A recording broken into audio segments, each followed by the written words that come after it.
L'histoire des chrétiens des premiers siècles révèle un mouvement contre le sabbat du septième jour et un mouvement en faveur du dimanche. Les documents de l'Église identifient Rome comme étant sans l'ombre d'un doute le centre névralgique de ces mouvements. En l'an 321, la campagne de Rome pour remplacer le sabbat du septième jour par le dimanche reçut un appui important. C'est l'année où Constantin ordonna l'observation du dimanche. Étrangement, malgré sa profession de foi chrétienne, il y avait très peu de christianisme dans sa première loi du dimanche. En fait, cela ressemblait beaucoup à un appel païen à l'adoration du soleil. Pendant le vénérable jour du soleil, que les magistrats et les personnes vivant dans les cités se reposent et que tous les ateliers soient fermés. Avec un empereur sympathisant sur le trône, les dirigeants de l'Église romaine gagnèrent en pouvoir et en influence. Ils adoptèrent des mesures vigoureuses lors de leur concile pour faire respecter l'observation du dimanche et entraîner la profanation du sabbat biblique. Certaines de leurs mesures étaient même teintées d'antisémitisme. Les chrétiens ne doivent pas judaïser en se reposant le jour du sabbat, mais ils doivent travailler ce jour-là et honorer plutôt le jour du Seigneur, le dimanche. Et s'ils le peuvent, se reposer ce jour-là en tant que chrétiens. Mais quiconque est trouvé judaïsant, qu'il soit anathème de Christ. Ces déclarations contre les judaïsants faisaient référence à ceux qui, comme les Juifs, refusaient de travailler pendant le sabbat. Les chrétiens se comportant ainsi allaient être excommuniés, expulsés d'Église. Cette position extrême contre le sabbat, combinée à une position puissante en faveur du dimanche, est devenue un des piliers de l'enseignement catholique romain. Le changement du sabbat au dimanche devint une marque de l'autorité papale et du catholicisme romain. En l'an 602, le pape Grégoire assimilait les observateurs du sabbat à l'antéchrist. Il les appelait les judaïsants, à cause de leur persistance à observer le septième jour pour se reposer et adorer Dieu. Il est parvenu à mes oreilles que des hommes à l'esprit pervers ont semé parmi vous certaines idées fausses et contraires à la sainte foi, allant jusqu'à interdire tout travail le jour du sabbat. Mais les chrétiens de la cité italienne de Milan ont osé observer ouvertement le sabbat malgré ce qu'imposait l'autorité à Rome. L'Église de Milan suivit l'exemple des églises de l'Est. Il semble que le samedi y était tenu en haute estime. Ces églises de l'Est se réunissaient le jour du sabbat pour adorer Jésus-Christ, le maître du sabbat. Au cours des siècles précédents, la campagne visant à établir le dimanche en tant que substitut du sabbat biblique n'a que modérément abouti. Mais la campagne s'est intensifiée réellement lors d'une décision menaçant de provoquer un schisme profond dans la chrétienté entre l'Est et l'Ouest. Cette décision se voulait une attaque directe de la nature même du sabbat et de son observation. En quoi consistait donc cette attaque? Il s'agissait d'un règlement interdisant aux chrétiens de manger pendant le septième jour, en d'autres mots, d'un jeûne du sabbat. C'était une idée antisémite, provenant probablement d'un dénommé Marcion, un hérétique expulsé de l'Église au IIe siècle. Marcion voulait discréditer le sabbat parce que c'était une image de la création.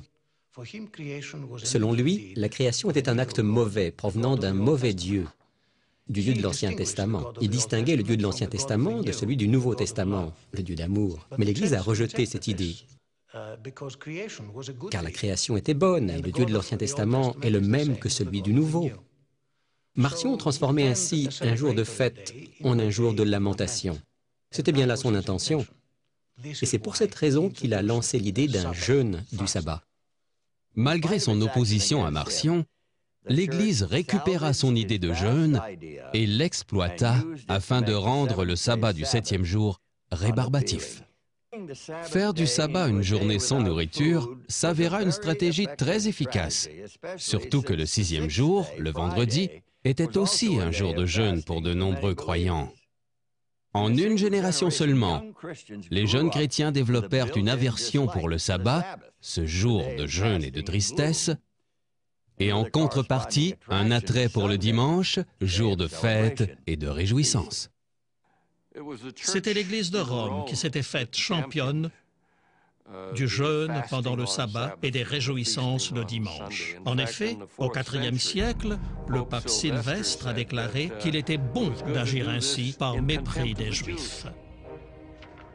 Si tous les dimanches doivent être observés dans la joie par les chrétiens à cause de la résurrection, les sabbats, à cause de la mise au tombeau, doivent aviver l'exécration des Juifs. En d'autres termes, on enseignait aux chrétiens à jeûner le jour du sabbat en guise d'expression de leur mépris des Juifs, comme la manifestation d'une malédiction contre eux. Mais même cette stratégie contre le sabbat n'a été que partiellement efficace.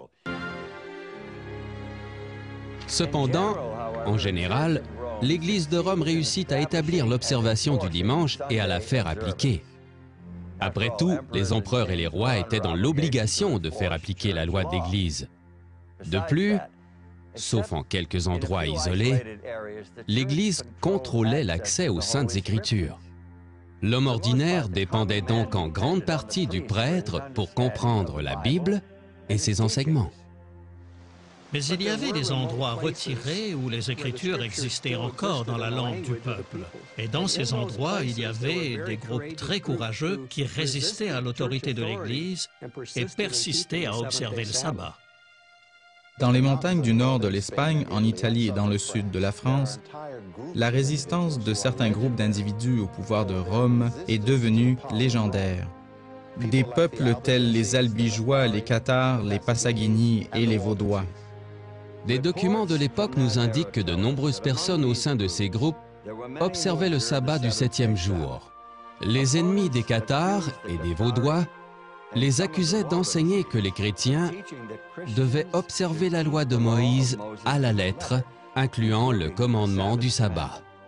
L'institution Église-État avait le pouvoir d'imposer sa volonté, même par les armes. Elle n'hésitait pas à se servir de la persécution et de la coercition sur les dissidents.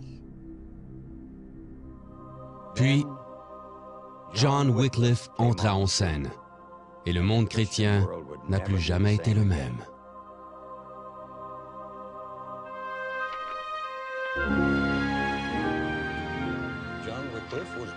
John Wycliffe est né au Yorkshire, dans un manoir de la petite ville de Ipswell, d'une famille assez fortunée qui avait les moyens d'envoyer ce fils très précoce à Oxford pour y étudier.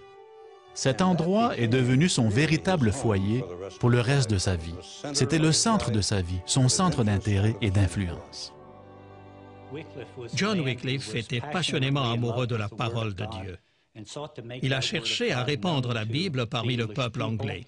Il aimait la parole de Dieu au point d'être prêt à s'opposer aux autorités de l'Église de son époque au prix de grandes pertes et en courant de grands risques.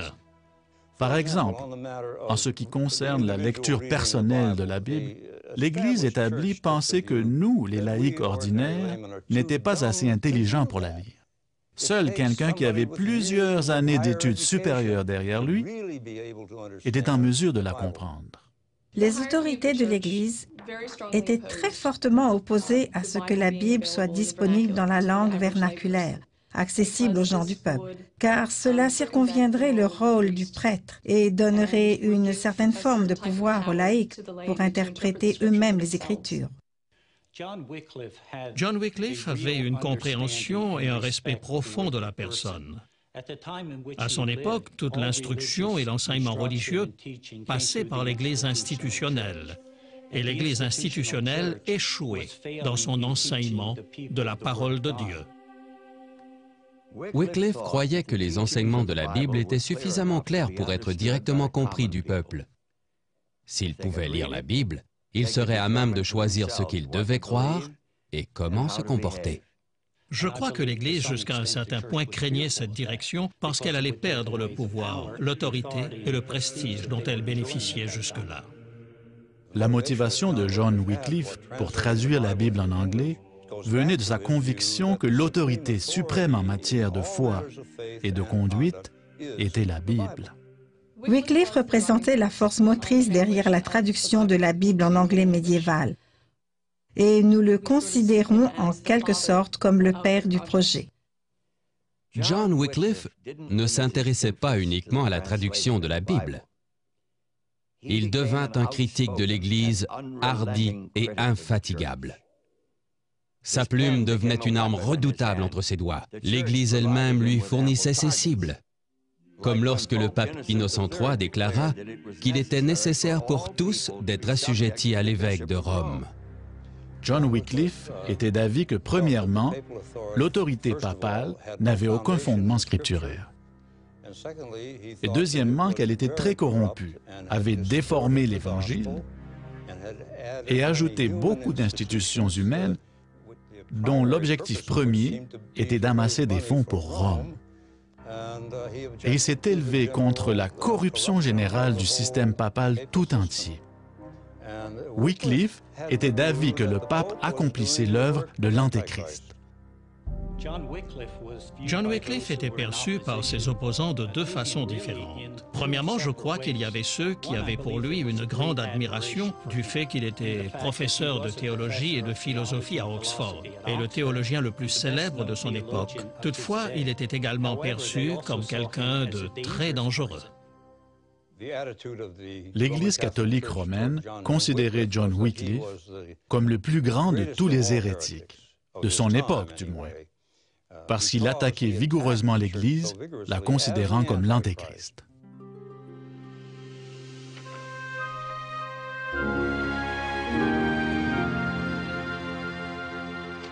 John Wycliffe aurait probablement connu une existence paisible s'il avait bien voulu garder ses opinions pour lui-même. Mais à tirer sans relâche sur l'Église avec sa plume et ses paroles, il se rallia nombre de sympathisants. C'était un homme charismatique qui s'attirait des disciples et des supporters. Les disciples de John Wycliffe étaient connus sous le nom de Lollards. John Wycliffe a encouragé les Lollards à distribuer la Bible aux gens ordinaires, la Bible en anglais. Et ils sont partis dans les campagnes avec leurs sandales, leurs toges roussâtres, leurs bâtons et presque rien d'autre dans toute l'Angleterre. Initialement, le mot lollard avait une connotation péjorative et méprisante. Le mot nous vient du mot néerlandais lollen, qui signifie marmonner, et l'on s'en servait pour les désigner comme des marmotteurs ou des fanatiques religieux. Il y avait deux points de vue à l'époque de Wycliffe. L'Église romaine affirmait détenir l'autorité parce qu'elle était infaillible et qu'elle détenait ce droit de Dieu. D'un autre côté, les Lollards croyaient que l'autorité ultime était en Dieu par les Écritures. Le mouvement des Lollards est finalement devenu clandestin, voire piétiste. Ce que je veux dire, c'est qu'ils ont commencé à étudier la Bible plus littéralement, ils cherchaient à l'appliquer dans leur cœur et dans leur vie d'une façon plus fidèle à ce que le texte de l'Écriture enseignait. Certains Lollards sont devenus des observateurs du sabbat, croyant que le culte devait avoir lieu le samedi, selon les Écritures. Les seules preuves que nous ayons de l'existence de Lollards observant le sabbat se trouvent dans le rapport de leur procès. On trouve par exemple l'histoire d'un homme, John Senior, traduit en justice en 1402 à cause de sa pratique du sabbat. Il affirmait qu'il continuerait à le faire jusqu'à ce que quelqu'un lui prouve par les Écritures qu'il était dans l'erreur. Avec cette vision des Écritures, il n'est pas surprenant qu'il y ait eu des observateurs du sabbat parmi les Lollards. Ils furent les précurseurs d'un grand nombre qui allaient redécouvrir le sabbat de la Bible lors de la Réforme protestante.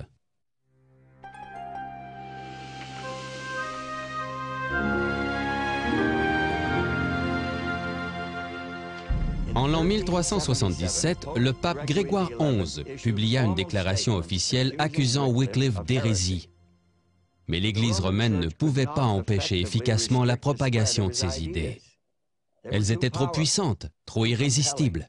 Lorsque ces idées se répandirent dans les institutions d'enseignement, il n'y eut plus aucun moyen de les arrêter. Les enseignements de Wycliffe ont inspiré des idées révolutionnaires chez les premiers réformateurs protestants.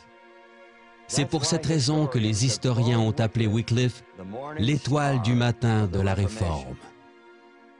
L'Église de Rome s'en est prise à tous ceux qui croyaient que l'Écriture avait préséance sur l'autorité de l'Église. Bien que Wycliffe soit mort d'une mort naturelle, bon nombre de ses disciples n'ont pas eu cette chance. Une grande persécution s'ensuivit, rendue possible surtout par la relation étroite entre l'Église et le gouvernement anglais. Au cours des derniers siècles du Moyen Âge, l'Église et l'État marchaient la main dans la main. Dans une large mesure, l'État était administré par des ecclésiastiques expérimentés. Les évêques dirigeaient l'État pour le roi. D'un autre côté, l'État soutenait l'Église. D'une manière tout à fait évidente, les décrets de l'acte du Parlement de 1401, connu comme l'acte autorisant à brûler les hérétiques, de cette façon, l'État payait sa dette envers l'Église en maintenant ses positions vis-à-vis de la minorité hérétique, connue sous le nom de l'Ollard. Malgré l'opposition de la coalition Église-État, les idées de John Wycliffe se sont enracinées dans le cœur de beaucoup en Angleterre, dont certains membres fortunés de la noblesse. John Oldcastle était l'un de ces nobles attirés par les idées de Wycliffe. Il les a appuyées de plusieurs manières, avec son argent et en devenant un prédicateur dévoué des points de vue de Wycliffe. Et quand cela a été interdit par décret parlementaire, sous peine d'emprisonnement ou de mort, il a continué malgré tout. Il a finalement été arrêté et livré au bûcher. Les institutions religieuses ont la triste réputation de recourir à la force lorsque la persuasion échoue. Cela semble particulièrement vrai lorsque l'Église et l'État s'unissent, et cela a été vraiment le cas pour l'Église de Rome au Moyen Âge.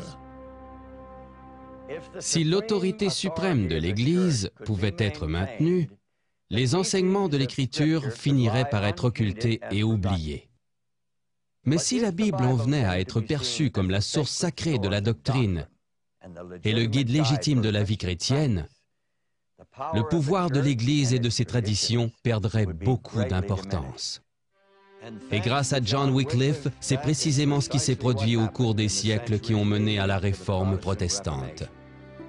Tandis que la connaissance de la Bible augmentait, il en allait de même de la compréhension du plan de Dieu pour l'humanité tel qu'il est révélé dans les 10 commandements. Ceci, bien sûr, a un impact sur notre histoire du 7e jour. Grâce à la disponibilité de la Bible dans la langue de l'homme ordinaire, tout était prêt pour la redécouverte du sabbat de la Bible, et c'est l'histoire que nous allons vous raconter dans le 4e volet de notre série, le 7e jour.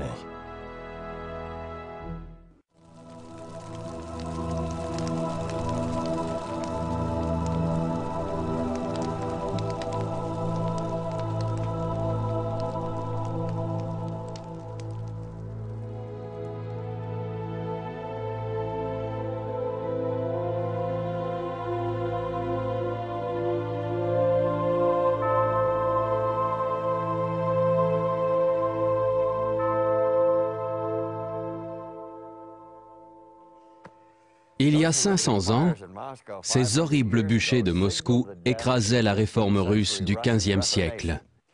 Une réforme caractérisée par son insistance sur l'observation du samedi, le 7e jour, en tant que sabbat.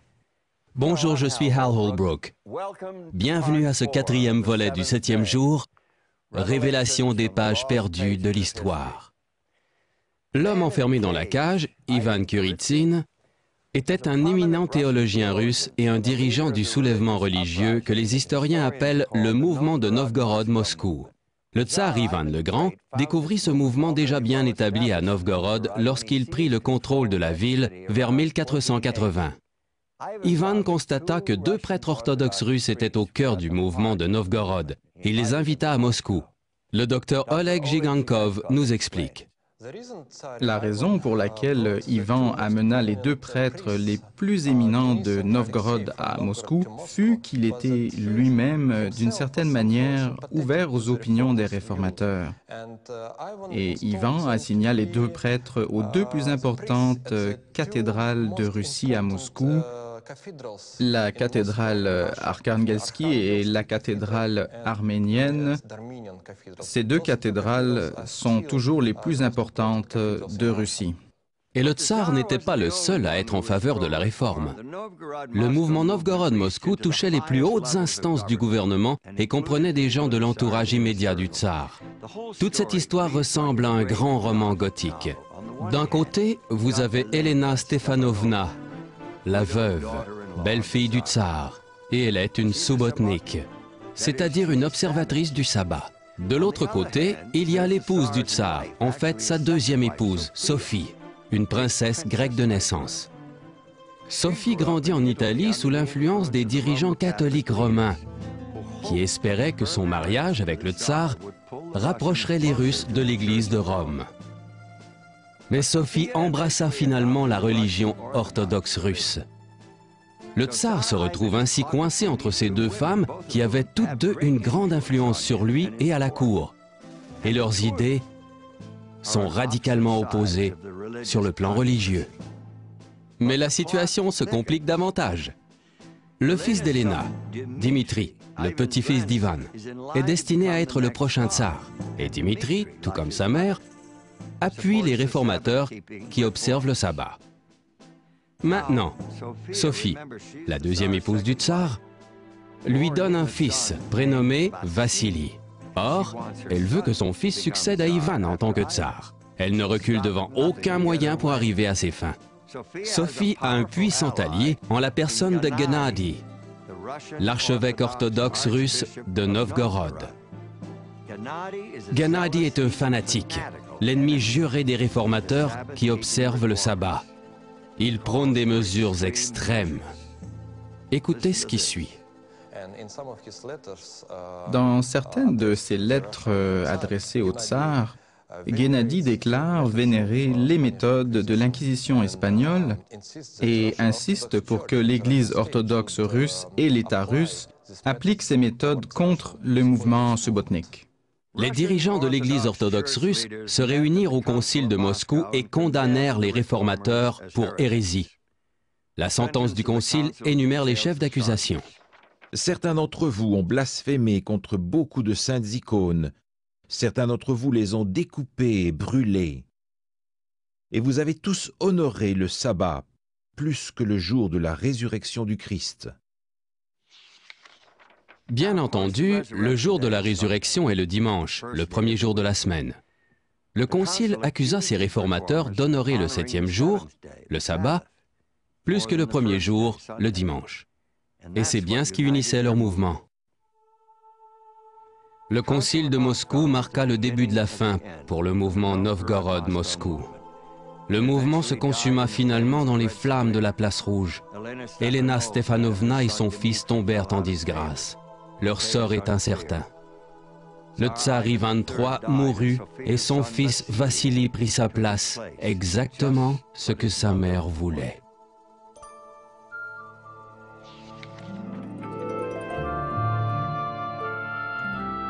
Au début du XVIe siècle, le royaume musulman d'Adal attaqua l'empire chrétien d'Éthiopie. Il s'agissait d'un djihad, une guerre sainte musulmane soutenue par les puissants Turcs ottomans. Ils conquirent une vaste section du pays en écrasant les forces éthiopiennes. En désespoir de cause, l'empereur demanda l'aide du Portugal. Plusieurs années longues et difficiles s'écoulèrent. Finalement, en 1541, les troupes portugaises arrivèrent sur la côte de l'actuelle Érythrée. Cristóvão de Gama, fils du célèbre navigateur Vasco de Gama, commandait une troupe de 400 mousquetaires. Leur mission, venir en aide à l'Éthiopie chrétienne. Ce fut un effort coûteux. Un grand nombre de Portugais furent tués. De Gama lui-même fut capturé et décapité par le commandant musulman. Heureusement, avec l'aide des forces portugaises restantes, l'empereur Gelawdewos réussit à repousser l'envahisseur en 1543, ce qui mit fin à la menace musulmane. Mais quelques années plus tard, un nouveau défi apparut pour les chrétiens d'Éthiopie lorsque les missionnaires jésuites suivirent les traces des troupes portugaises. Souffrant la privation, la captivité, la torture et la mort, ces jésuites se consacrèrent à ramener l'Église éthiopienne dans le giron catholique romain.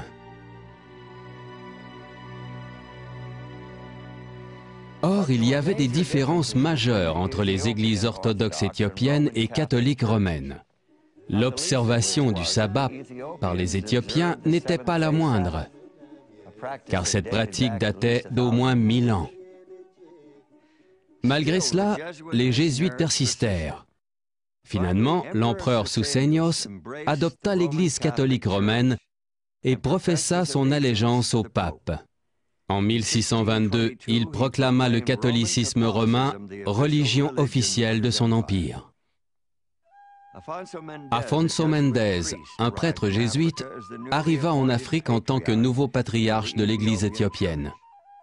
Il était impatient de mettre un terme aux traditions de l'Église éthiopienne, en particulier l'observation du sabbat. Sous les pressions de Mendez, l'empereur Susenyos émit une proclamation ordonnant à son peuple de travailler pendant le sabbat, une profanation du jour sacré. Ce fut une grave erreur. Le clergé, tout comme le peuple, s'est révolté contre lui. Ils n'acceptaient pas sa proclamation. Il n'y avait que la noblesse, les rois et leurs sujets dans le palais qui embrassaient la foi romaine. Une violente vague de protestations secoua le pays entier. Le peuple se rebella. Les gens refusaient d'abandonner leur religion traditionnelle. Susenyos vit ses bonnes intentions déclencher une violente guerre civile. Il y eut des milliers de morts. Mais au milieu de ce chaos et de ce carnage, la voix de la raison se fit entendre. Un de ses fils, Fasilidas, parla à son père, Susenyos, et lui dit « Regarde tous ces gens que tu as tués. Combien vas-tu en tuer encore? Ces gens ne sont pas des païens, ils ne sont pas musulmans, ils sont des nôtres et certains sont de ta parenté. » Et il réussit à persuader son père que ce qu'il faisait était mal. Susenyos émit un autre édit et déclara « Lorsque j'ai accepté la foi romaine, je croyais que c'était bon pour le peuple. Mais maintenant, même le paysan ignorant choisit de mourir pour préserver sa tradition, plutôt que d'accepter la foi nouvelle. Par conséquent, dit-il, je vais céder le trône à mon fils Fasilidas. Dorénavant, vous êtes libre de pratiquer votre culte comme vous le voulez. Dans votre église, dans votre communauté, vous êtes libre. Même de nos jours, l'observation du sabbat de la Bible, parallèlement à celle du dimanche, est chose commune en Éthiopie, la nation qui a la plus longue histoire d'observation chrétienne du sabbat. Le pape Grégoire IX créa l'Inquisition en 1231 pour protéger le monde catholique des hérétiques et des rebelles religieux. L'Inquisition était une institution hautement organisée qui combinait le pouvoir de l'Église et de l'État. Ce fut une arme dévastatrice. On peut dire que ça a vraiment fonctionné.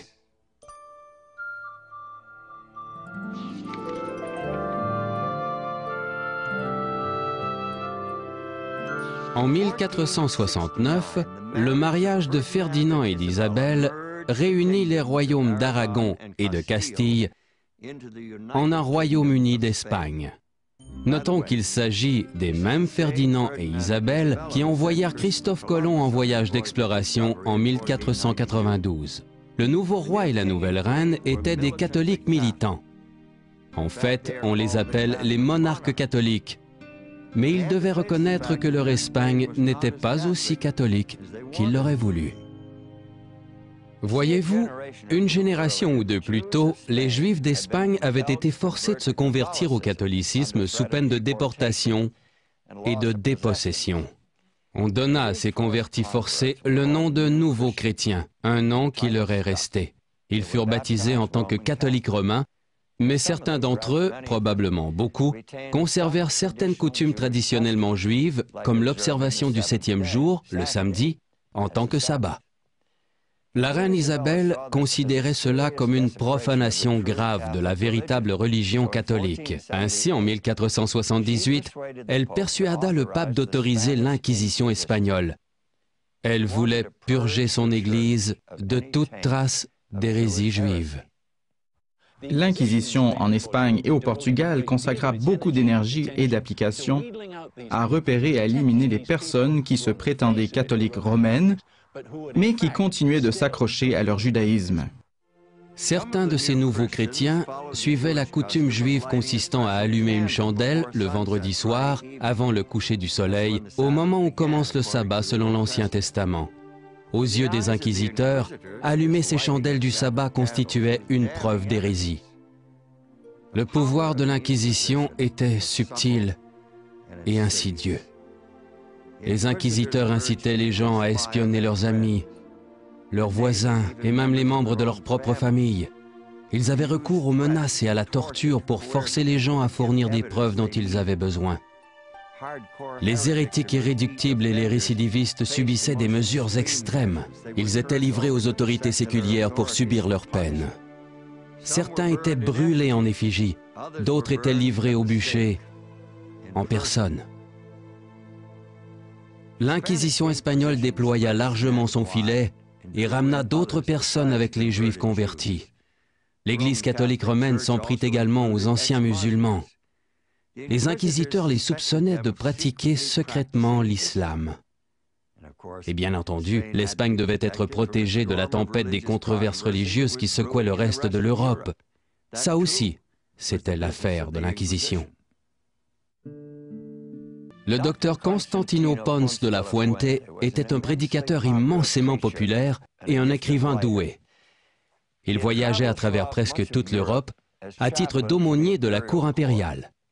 Ses collègues avaient une si haute estime de lui qu'il fut élu grand chanoine de la cathédrale de Séville, une immense construction gothique qui, même de nos jours, compte parmi les plus grandes églises du monde. Lorsque Constantino prêchait, des foules importantes remplissaient la place pour écouter ses sermons. Mais le docteur Constantino était un réformateur, un rôle particulièrement dangereux à Séville, au cœur même de l'Inquisition. C'est là que Constantino et quelques-uns de ses amis adoptèrent des idées contraires aux vues catholiques. Tout en assumant la plus haute fonction à la grande cathédrale, il fonda avec ses amis ce qu'il appela l'Église chrétienne secrète. Constantino croyait que les chrétiens devaient obéir aux 10 commandements et que cette obéissance était possible grâce à l'œuvre de Dieu dans la vie du chrétien. Selon lui, obéir aux 10 commandements comprenait l'observation du sabbat le samedi, le 7e jour. Par sa compréhension de la nature humaine et réalisant à quel point il est facile à l'homme d'oublier, Dieu désigna un jour particulier à lui consacrer comme une dîme, un jour durant lequel, dégagé de toutes ses obligations, l'homme devait exprimer intérieurement et extérieurement sa reconnaissance au Seigneur qui l'a créé. Après avoir entendu ces sermons, les membres de la Société de Jésus nouvellement constituée, les Jésuites, commencèrent à avoir des soupçons à propos de Constantino.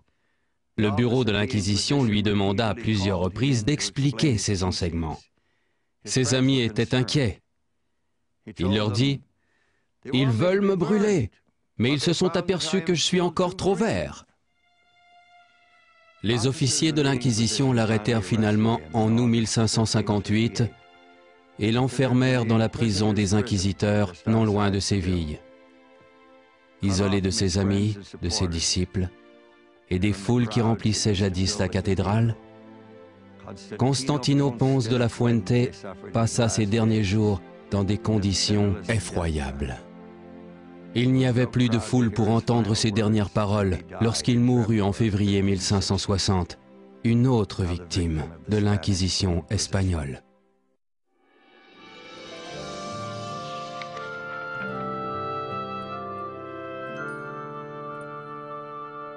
Voisin de l'Espagne, le Portugal devait également trouver une solution au problème des soi-disant nouveaux chrétiens.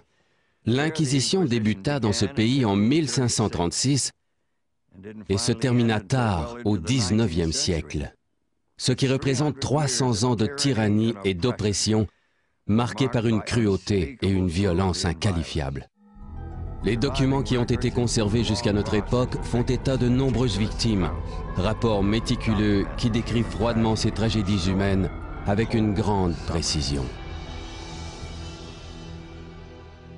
L'un des chapitres les plus sombres de l'Inquisition fut rédigé loin du Portugal, très loin à l'est, en Inde.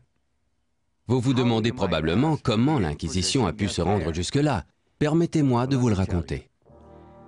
À la fin du XVe siècle, Vasco de Gama avait navigué jusqu'en Inde en passant sous la pointe sud de l'Afrique, ouvrant ainsi la route maritime qui allait des côtes atlantiques de l'Europe jusqu'à l'Orient. Le gouvernement portugais ne tarda pas à revendiquer des portions stratégiques de l'Inde. C'était un nouveau monde plein de promesses. Finalement, beaucoup de nouveaux chrétiens émigrèrent là-bas, espérant y trouver une vie nouvelle hors de portée des inquisiteurs. Les convertis, qu'on appelle plus exactement les nouveaux chrétiens en portugais, commencèrent à quitter le Portugal pour aller en Inde au XVIe siècle, pendant les années 1530-1540, surtout pour des motifs religieux. En 1542, François Xavier, l'un des premiers missionnaires jésuites, arriva à Goa, sur la côte ouest de l'Inde. Son but, évangéliser les peuples de l'Est. Il perçut très vite certains problèmes au sein de la population catholique locale. Saint François Xavier envoya une lettre à ses collègues prêtres, les jésuites, affirmant que l'Inquisition devait s'établir dans l'Est, parce que des personnes soi-disant catholiques étaient en réalité des juifs ou des musulmans de conviction. Xavier mourut en 1552, mais son appel à une inquisition en Orient ne s'éteignit pas avec lui. En 1560, l'inquisition portugaise débarqua en Inde pour établir son siège à Goa. Elle visait particulièrement les chrétiens qui refusaient de travailler le samedi et qui commençaient à observer le sabbat le vendredi soir, selon l'enseignement de la Bible. En effet, la plupart des accusés étaient d'origine juive. Les exceptions concernaient les orientaux, qui n'avaient pas de racines juives, mais qui, par exemple, observaient le sabbat.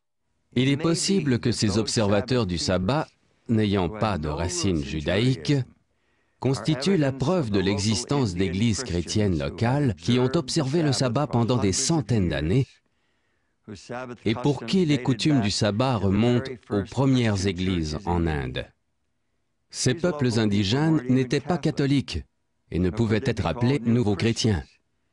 Mais cela ne les protégeait pas du bras de l'Inquisition à Goa.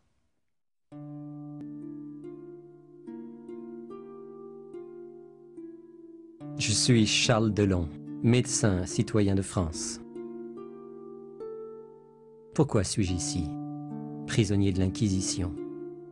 Je suis faussement accusé, détenu sans raison valable. Les accusations contre moi sont la création de mes ennemis. Je ne suis pas un hérétique.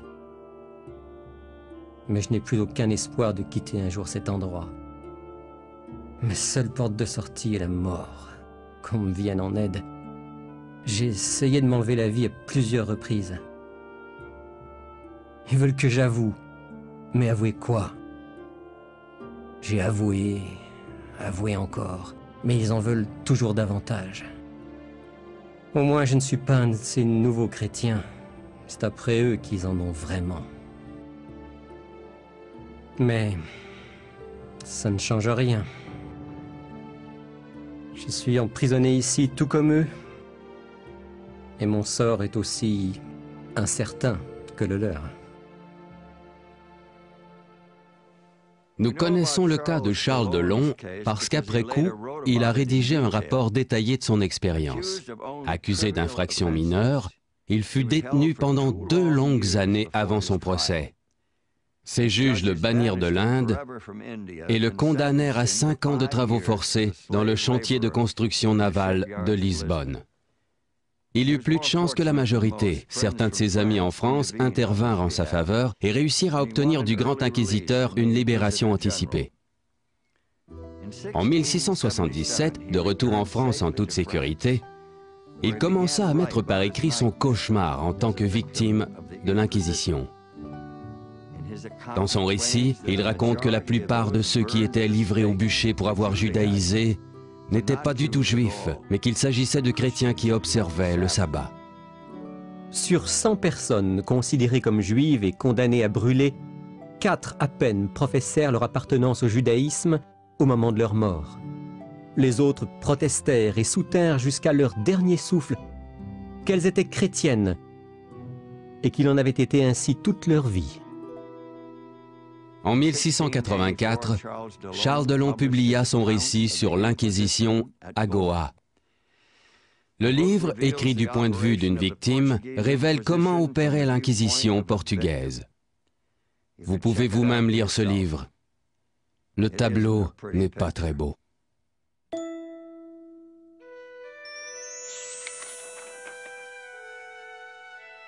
En clouant ses 95 thèses sur la porte de la cathédrale de Wittenberg, Martin Luther n'avait vraiment pas l'intention de bouleverser le monde chrétien.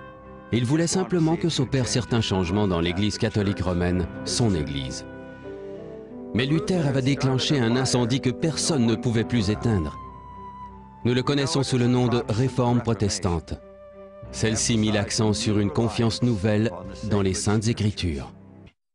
La Réforme protestante était un mouvement de protestation contre l'institution catholique romaine et contre bon nombre de ses enseignements. Elle aboutit à la prolifération de dénominations religieuses que l'on peut voir de nos jours. Il aurait pu en être autrement si l'Église catholique romaine avait convoqué un concile général pour se pencher sur les questions soulevées par les réformateurs. Mais les appels pour un concile semblent être tombés dans l'oreille d'un sourd. Le docteur John O'Malley, historien jésuite, nous raconte pourquoi. Clément VII a été pape de 1523 à 1534. Et en vérité, il appréhendait un concile parce qu'il craignait d'être destitué. Peut-être s'agissait-il d'une peur irrationnelle de sa part. Néanmoins, cela le préoccupait énormément. Le pape n'était pas le seul qui ne voulait pas d'un concile. Le roi de France s'y opposait pour des raisons strictement politiques. Et le roi d'Angleterre, lui aussi, s'y opposa. La poussée en faveur d'un concile s'accentua jusqu'à ce que finalement, en 1545, les dirigeants catholiques se rendent dans la ville de Trente, au pied des Alpes du nord de l'Italie. Pendant 18 ans, le Concile de Trente débattit des questions les plus difficiles auxquelles l'Église catholique romaine ait jamais été confrontée. La première question réellement substantielle que dut aborder le Concile fut la question de l'autorité, le rôle des Écritures et le rôle de la tradition. Gaspare de Fosso, archevêque de Reggio Calabria, confirma la position traditionnelle de l'Église lorsqu'il accusa les protestants d'avoir rejeté la suprématie catholique romaine. Les hérétiques de notre époque essaient de renverser l'autorité de l'Église. Ils prétendent faire des Saintes Écritures le fondement de leur foi. Mais c'est l'Église, avant tout, qui a autorité sur les Écritures. C'est l'Église qui nous dirige vers les Écritures, qui les déclare divines et qui les explique fidèlement lorsqu'elles sont difficiles à comprendre.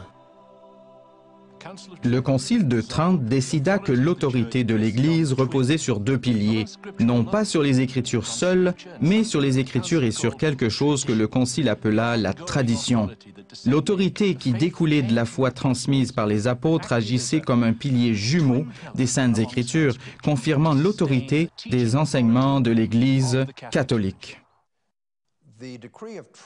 Le décret de Trente sur la question de l'autorité commençait en affirmant que la foi et les pratiques de l'Église sont basées sur les enseignements et la prédication du Christ et des apôtres, et que cela nous fut transmis de 2 façons, par les Écritures, à proprement parler, et par la tradition non écrite remontant à l'époque des apôtres. La compréhension catholique était que le Christ lui-même faisait reposer la structure de l'Église sur les évêques. Si les évêques faisaient face à une divergence d'opinion sur l'interprétation des Écritures, ils ne pouvaient pas simplement prendre la décision qui leur plaisait, mais ils devaient tenir compte des décisions qui avaient été prises au cours des siècles précédents par les conciles sur les questions décisives.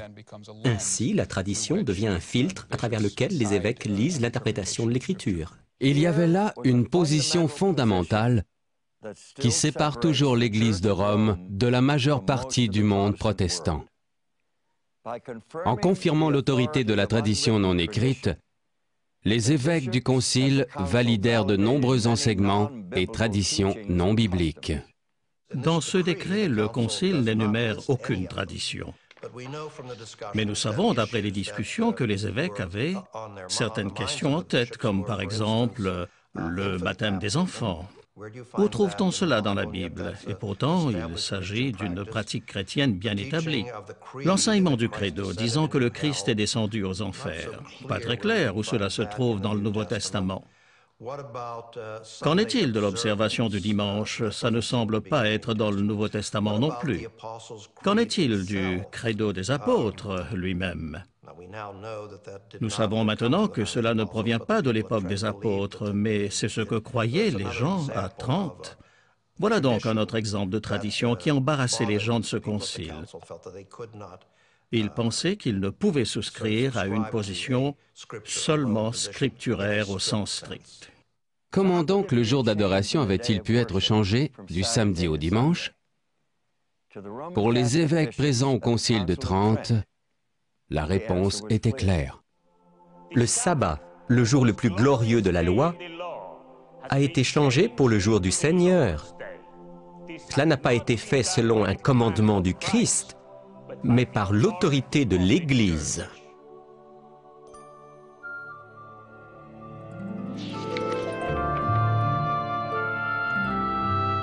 Anabaptiste. Voilà un nom qui a fait bouillir le sang tant des catholiques que des protestants du XVIe siècle. Ils tirent leur nom du fait qu'ils ne croyaient pas au baptême des bébés, et baptiser les bébés était une pratique courante chez les chrétiens de l'époque. Les anabaptistes croyaient que le baptême était réservé aux adultes, qui comprenaient et acceptaient le message de l'Évangile. Dès le début du mouvement anabaptiste en 1525, les autorités, autant catholiques que protestantes, considérèrent ce mouvement comme une menace pour l'ordre civil. Ces anabaptistes refusaient à l'Église comme à l'État une quelconque autorité sur la conscience humaine. Ils enseignaient que l'homme ordinaire pouvait comprendre la Bible par lui-même, sans que l'Église ait besoin de l'interpréter pour lui. La seule véritable Église était celle décrite dans le Nouveau Testament, l'Église de Jésus et des apôtres. Ces points de vue étaient très différents de ceux de l'Église catholique et bien plus radicaux que ceux de la plupart des protestants. Les anabaptistes considéraient leur mouvement comme une tentative de restauration de la véritable Église sur le fondement des enseignements du Christ dans l'Évangile et selon le modèle de l'Église primitive décrite dans le livre des Actes. Certains historiens considèrent Andreas Bodenstein von Karlstadt comme le précurseur du mouvement anabaptiste. Il avait été un ami et un collègue de Martin Luther, mais leur amitié avait pris fin sur un désaccord théologique. Ils croyaient tous les deux que l'on devait se fier à l'Écriture, mais pour Luther, on pouvait ajouter à l'Écriture tout ce qui ne les contredisait pas, tandis que pour Karlstadt, c'était l'Écriture strictement, sans aucun ajout. Ainsi, Luther acceptait tout ce que la Bible n'interdisait pas ou ne rejetait pas spécifiquement. Karlstadt, de son côté, acceptait seulement ce que la Bible enseignait spécifiquement, rien de plus. L'étude que fit Karlstadt des Écritures le mena au sabbat biblique et à sa signification spirituelle. Voici ce qu'il disait. L'observation du sabbat a un double objectif. Par obéissance à Dieu, nous devons nous reposer dans la paix et prier Dieu pour toute sainteté et attendre de la recevoir. Ce repos s'accomplit dans la reconnaissance par l'homme que la sainteté ne provient d'aucune autre source que le Christ et que nous devons être saints comme Dieu est saint. Contrairement à Karlstadt, Luther et les autres réformateurs étaient généralement d'avis que le sabbat de la Bible était sans objet pour les chrétiens. Ils faisaient plutôt la promotion du dimanche, non pas en tant que sabbat, mais en tant que célébration de la résurrection du Christ. Mais Karlstadt croyait que l'observation du dimanche n'était qu'une invention humaine. Et il n'était pas le seul de cet avis. Deux prédicateurs anabaptistes, Oswald Glate et Andreas Fischer, adoptèrent une position similaire. Lorsqu'ils eurent lu leur Bible du début à la fin, ils ne virent aucun élément, aucune autorité en vertu de laquelle on puisse passer du samedi, jour du sabbat, au dimanche comme jour de culte et d'adoration. Ce fut en Silésie, au sud-ouest de la Pologne, que Glate et Fischer commencèrent à prêcher et à enseigner au sujet du sabbat du septième jour. C'était une région fortement anabaptiste et les deux hommes connurent un grand succès quand ils y établirent des groupes d'observateurs du sabbat. Ce qui les rendit si convaincants furent des arguments clairs et logiques comme ceci. Les 10 commandements sont à la base de la loi morale. Par conséquent, le sabbat, le 4e commandement, fait partie de la loi morale à laquelle les chrétiens doivent obéir. Il n'y a pas 8 ou 9, mais bien 10 commandements. Nous ne pouvons affirmer que certains doivent être suivis tandis que d'autres peuvent être oubliés. Jésus lui-même observait le sabbat. Les apôtres et les pères de l'Église primitive enseignaient l'observation du sabbat du 7e jour. Ce fut le pape Victor et l'empereur Constantin qui établirent dans l'Église le dimanche comme jour d'adoration. Mais Dieu lui-même a établi l'adoration le jour du sabbat. Nous devrions observer le sabbat par amour pour Dieu. Ni Glate ni Fischer ne devaient mourir de mort naturelle. Glate fut arrêté et emmené à Vienne où on l'emprisonna. Il fut torturé puis noyé dans le Danube, le sort typique d'un anabaptiste. L'histoire de Fischer est un peu différente. En 1529, Andreas Fischer et son épouse se présentèrent en Slovaquie pour prêcher parmi les mineurs de l'endroit. Pour cette raison, ils furent arrêtés, emmenés au château de Tchitva. L'arrestation eut lieu en mai. Ils furent enfermés dans le donjon jusqu'en août, moment où on leur fit une sorte de procès. Ils furent tous deux condamnés à mort, l'épouse par noyade et Andreas Fischer par pendaison. Son épouse fut bien emmenée et noyée. Mais l'exécution d'Andreas Fischer fut une toute autre histoire. Oh, ils l'ont bel et bien pendu, à la tour du château. Il semble qu'il se soit balancé au bout de cette corde pendant plusieurs heures, mais qu'il n'en soit pas mort. Peut-être la corde s'est-elle rompue, peut-être des amis l'ont-ils libéré. L'histoire n'est pas claire sur ce qui s'est passé. Ce qui est clair, c'est qu'Andreas Fischer a survécu. Après sa mystérieuse, voire miraculeuse délivrance, il a continué de travailler pendant 10 autres années comme prédicateur itinérant. Il apparaît en Moravie, il apparaît en Bohême, il apparaît en Slovaquie, et il semble qu'il ait fait le même circuit pendant les 10 années qui ont suivi. En 1540, Andreas Fischer fut capturé et mené de force au château de Krasna Horka, dans ce qui est aujourd'hui le sud de la Slovaquie. Cette fois, il n'y eut pas de procès, pas d'échappatoire, pas de miracle.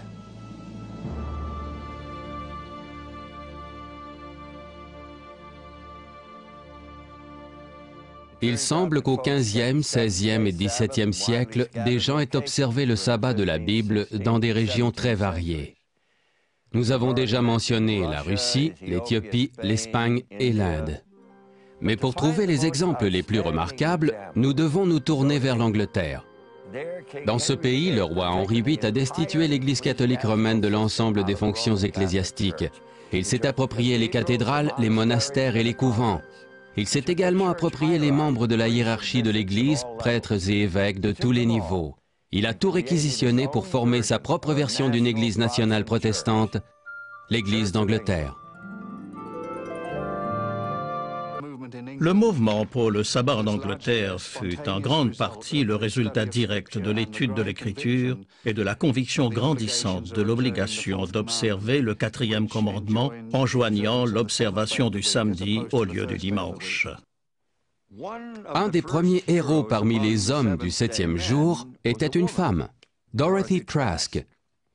Son mari, John Trask, était un puritain zélé, arrêté en 1617 pour avoir incité des gens à observer le sabbat du 7e jour. Il rétracta son point de vue sur le sabbat afin d'éviter l'emprisonnement à vie. Mais Dorothy était d'une autre trempe.